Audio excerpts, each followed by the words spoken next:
ఇవాళ అఫీషియల్స్తో గతంలో మీటింగులు ఇచ్చారు, మళ్ళీ ఇవాళ ఇచ్చారు. అక్కడ పెట్టినటువంటి బాత్రూమ్ టబ్ ప్రైస్ విశాఖ వాసులకు తెలిసామో కానీ రాష్ట్రం మొత్తం తెలీదు. 12.5 లక్షలు ఏమో సార్ ఒక టబ్ వాల్యూ. మన కమోడ్ వాల్యూ అంటే మనం టాయిలెట్కి వెళ్ళే కమోడ్ వాల్యూ 5-5.5 లక్షల రూపాయలు.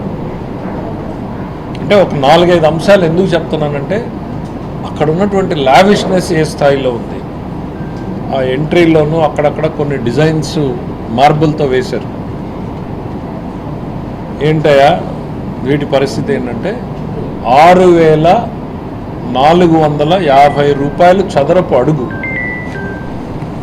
1 feet by 1 feet వేయడానికి 6,450 రూపాయల ఖరీదు. అంటే మీరు లెక్కేయండి, ఒక 100 అడుగులు వేయాలంటే ఎంత ఉంటుంది. That's the kind of lavishness. అంటే పొలిటీషియన్ అనేవాడు ఎగ్జాంపులరీగా కనపడాలి. గాంధీ గారు ఒక ఎక్స్ట్రీమ్లో కనపడ్డారు. దేశంలో మనం అందరం కూడా చూస్తూ వచ్చాం. Yes, you should have a decent life, dignified life. కానీ ఇది లావిష్నెస్, ప్రజల సొమ్ముని చేయడం, ఇది ఒక ఎత్తు. రెండవది, అక్కడున్న హరిత రిసార్ట్ని తొలగించేటప్పుడు రీడెవలప్మెంట్ అంటే అదే పొజిషన్లో కట్టాలి. వీళ్ళు ఏం చేశారో మనం అందరం చూసాం. దాన్ని వదిలేసి వెనక కొండని తవ్వి కట్టారు. కోర్టుల్ని కూడా మిస్గైడ్ చేశారు.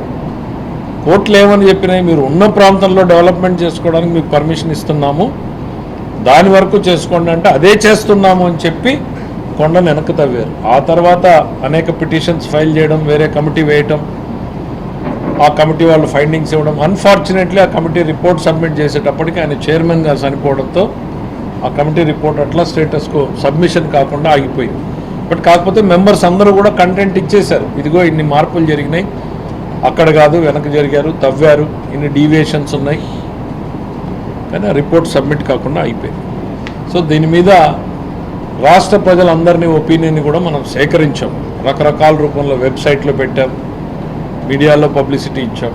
చాలా ఏం చేయొచ్చు అనేటువంటి సలహాలు అడిగినప్పుడు మ్యాక్సిమం మనకు 2-3 అంశాలు ప్రధానంగా వచ్చినాయి.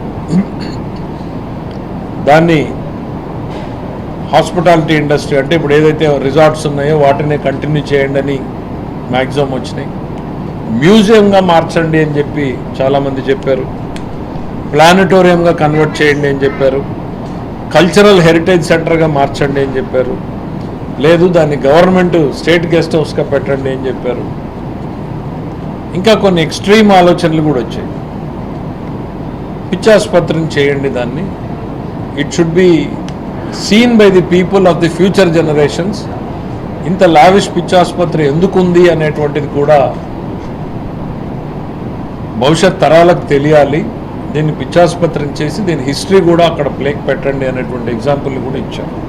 అంటే ఇవన్నీ పబ్లిక్ నుంచి వచ్చిన ఒపీనియన్స్, మా అభిప్రాయాలు ఏవి కూడా కాదు ఇందులో. ఇంకొంతమంది ఒకరో ఇద్దరు అనుకుంటారు డిమాలిష్ చేయండి అని చెప్పారు. ఎందుకంటే ఎస్, ఇది ప్రజలకు నష్టం జరిగినా సరే ఇట్లాంటివి భవిష్యత్ తరాలు క్షమించవు అనేటువంటి ఒక మెసేజ్ ఉండాలి అని అంటే దీన్ని డిమాలిష్ చేయండి.